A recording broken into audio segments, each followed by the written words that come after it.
listening to Phantasm Podcast, a horror death metal podcast for the old school.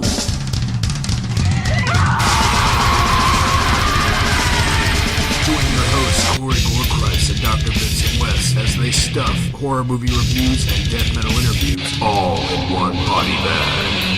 Listen on iTunes, subscribe on YouTube, and like on Facebook. And head over to outlandermedia.net for more.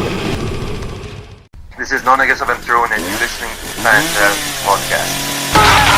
Phantasm.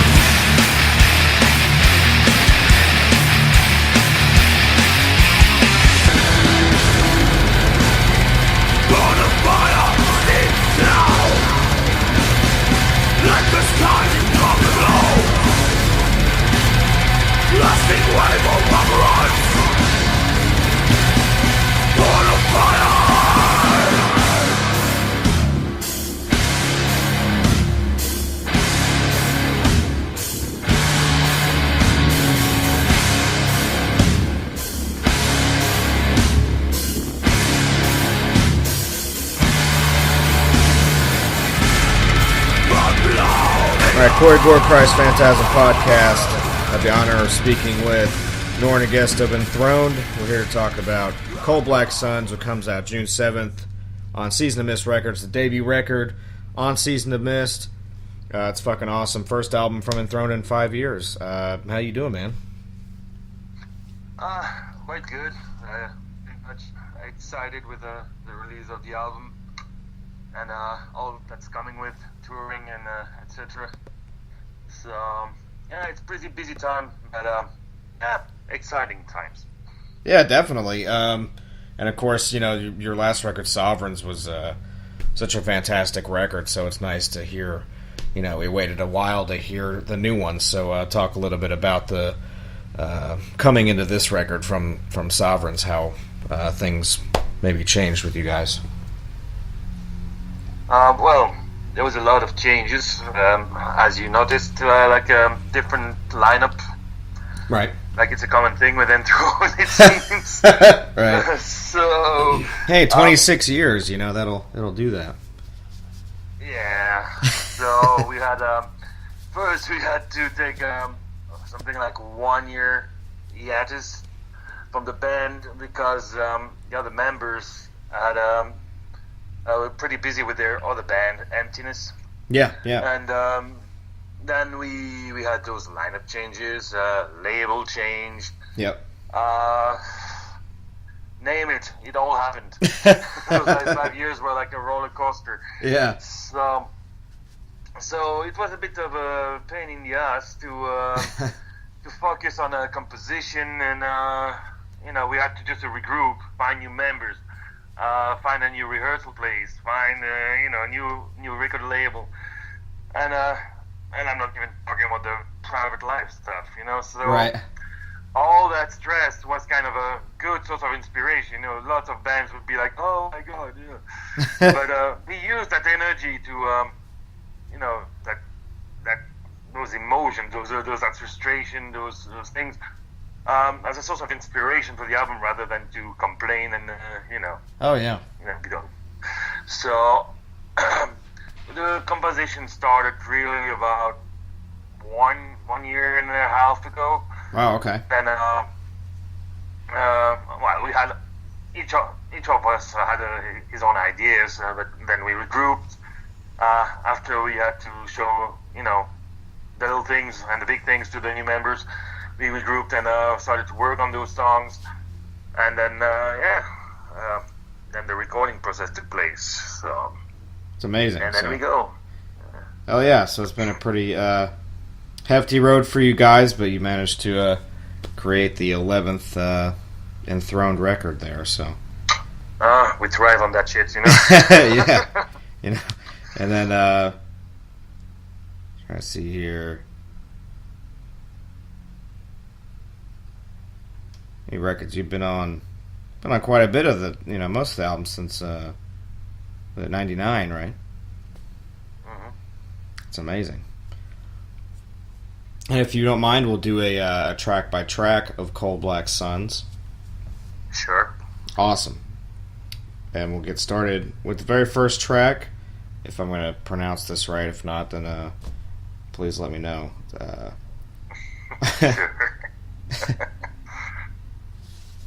I'm not sure how to pronounce it. Ophiusa?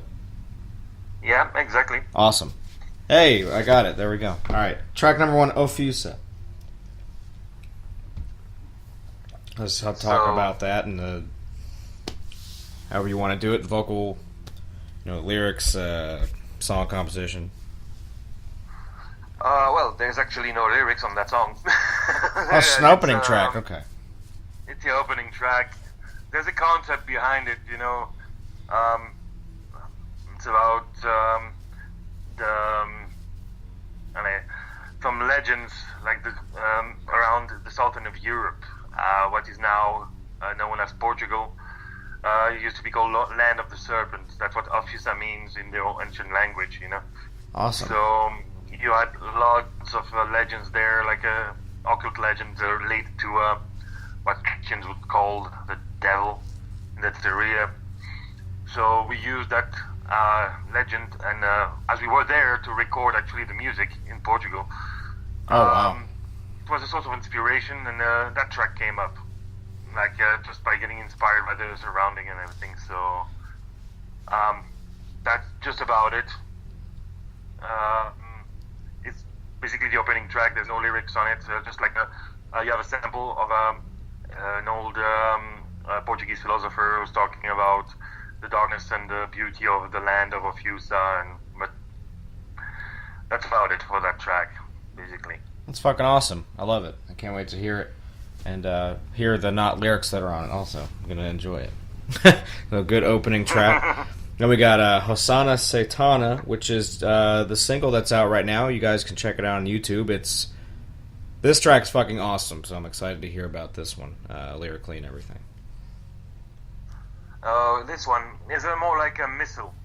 Yeah. It's not like a missile they shoot from a plane, Right. a missile from the church.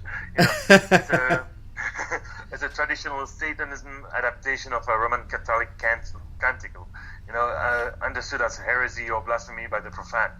The text glorified the self as a god instead of chanting the glory and submission to the monotheistic deities. Right. It's basically an inversion of Christian song text cantic. So It's amazing. Awesome. And yeah, guys, track number 2 of Cold Black Suns, you can hear it on YouTube right now, so go check out the video and everything. Number 3, Juaneros. Yep. This one is one of a special song, if you want to say it that way. There we show a new face of Enthroned. We never really exploited that. Yeah. So it's more cold, more, I'm not going to say, atmospheric, but, in the dark sense of the word.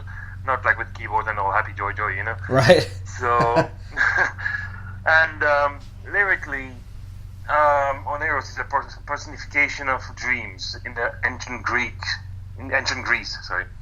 Nice. To understand lyrics, one has to refer to the writings of Homer, the ancient Greek writings, who claim that the dreams dwell on the dark shores of the Western Oceanus.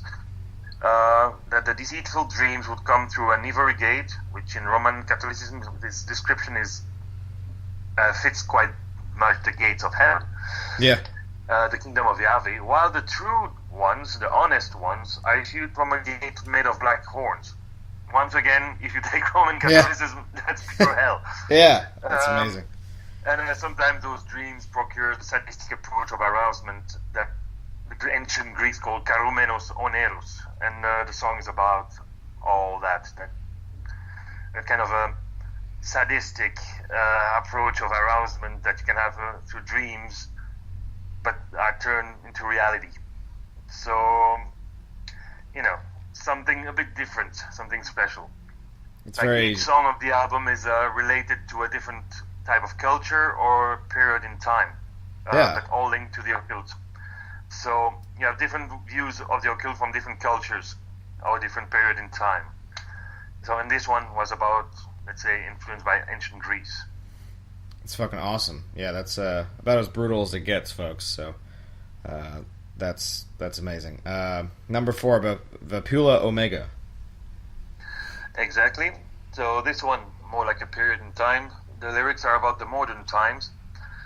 Time that most of the human race did shift their system of belief into a blindfolded trusting system that one may call denial. Right. The same beings that elected unconsciously a new god within the industry.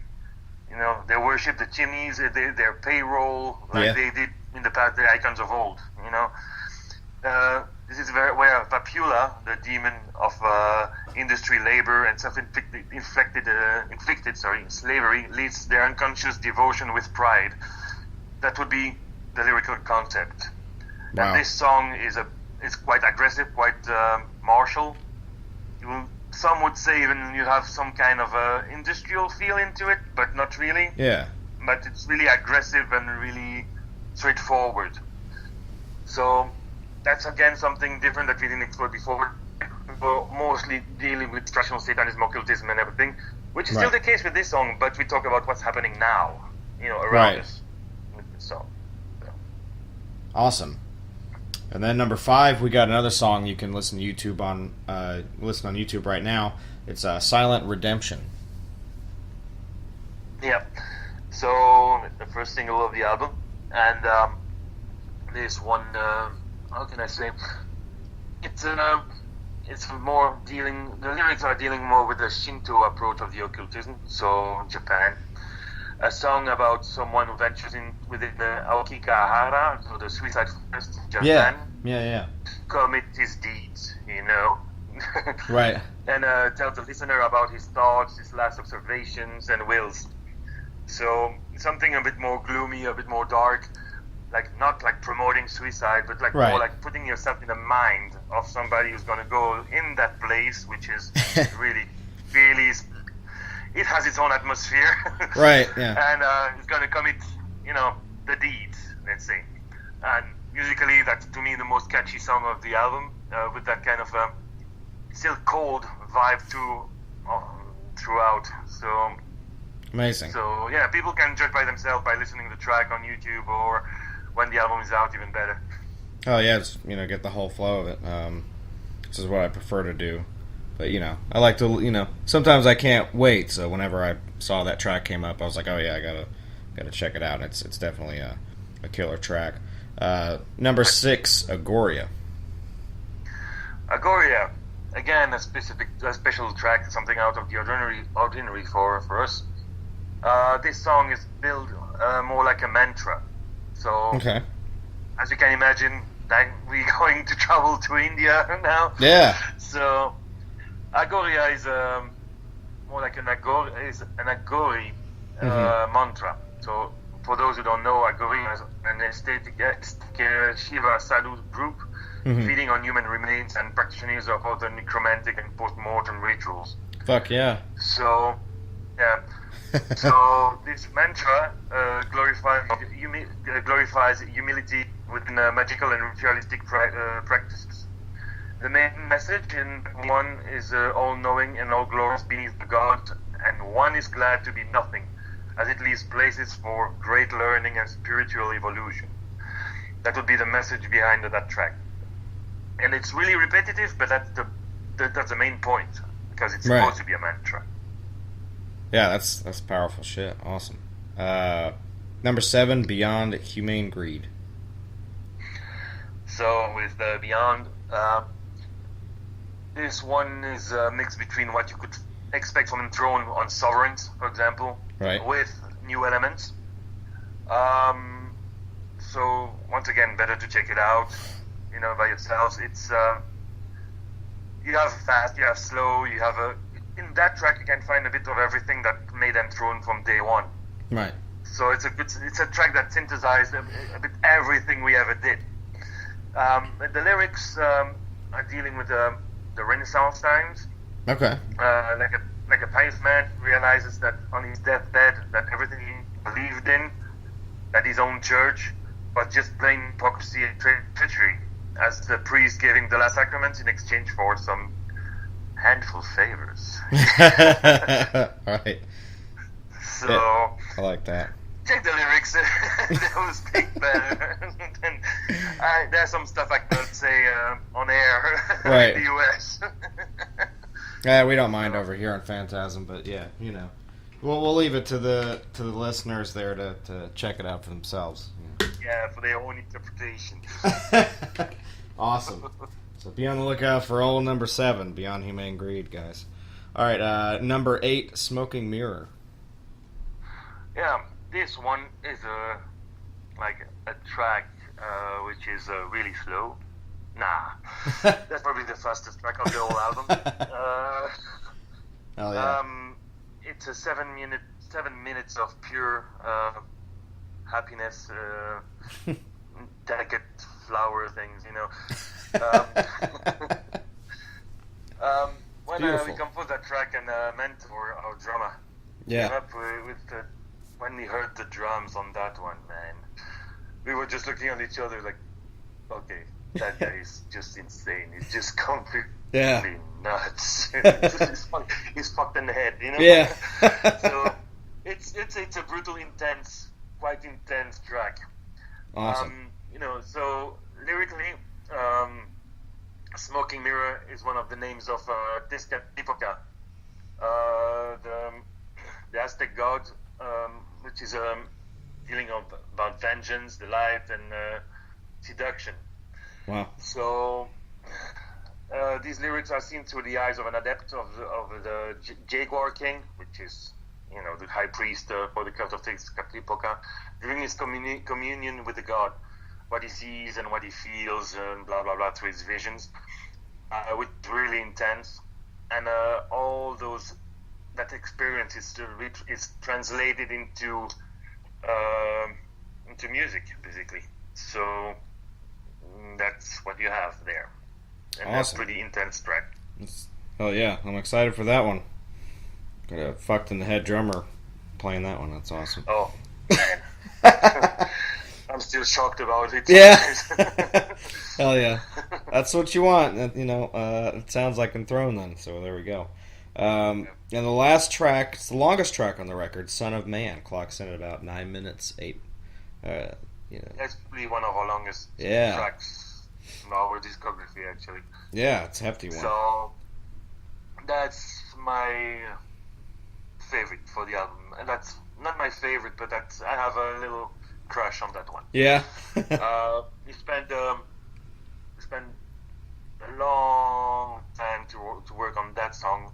Basically, we started to compose the song not first, but in the first moment, the first premises of the composition process, and it was the last one to be finished. So we were working on that one while working on the whole album. Oh wow. So, and it's again, that kind of approach is pretty much a translation of the lyrics. Each riff has a reason to be there at that moment.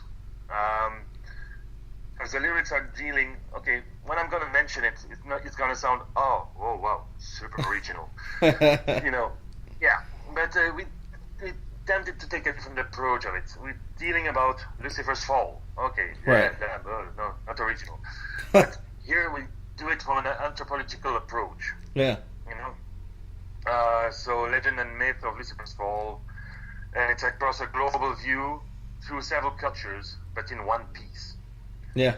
So the similarities between different civilization or religious groups regarding how knowledge came to man by the light bearer, Lucifer, is quite staggering, because you will take different civilizations that never met each other all across the planet. They always have that character that fell with a torch or as a light or as a shooting star or whatever, and brought knowledge and wisdom to humankind.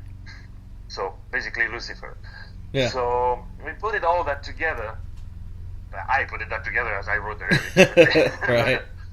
And we made a song out of it. Like the band, everybody made the song, but I wrote the lyrics. Yeah. And we did a translation from those lyrics to music, and that's how you have that song. Awesome. It's pretty epic. You have some moments. It's like you have a bit of everything in that song. So I see why you have a crush on it then. Yeah, kind of culminated around you. It's my little baby on this album. Kind of. It's a long baby, but it's sure to be a good one. So, and it kind of, you know, Yeah, being the last track and like dealing each song picking another culture and everything like that, and then this one kind of culminates all of it together for the final track. I think that's a really sick way to end the whole album, honestly, to put it all together at the end. Yeah. So that's very exciting. Well, thank you for the track by track. This sounds fucking amazing. You do have festival dates coming up here soon? We have a couple of festivals. One in Ukraine on the 1st of June, Middle East. Oh, wow. There. Pretty cool lineup with Enthroned, Pestilence, Hate Forest, but I like them musically, but not too fan of their background. Right.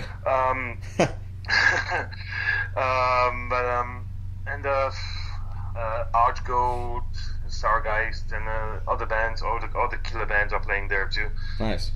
We have Throne Fest, where we're going to do our release show on the 8th of June with Satyricon, Watain, Impale Nazarene, several bands like that. So yeah, it's pretty hefty too. It's a good.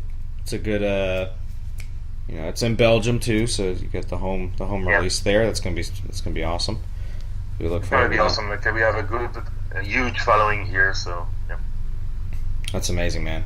Well, anything else you'd like to plug before I let you go?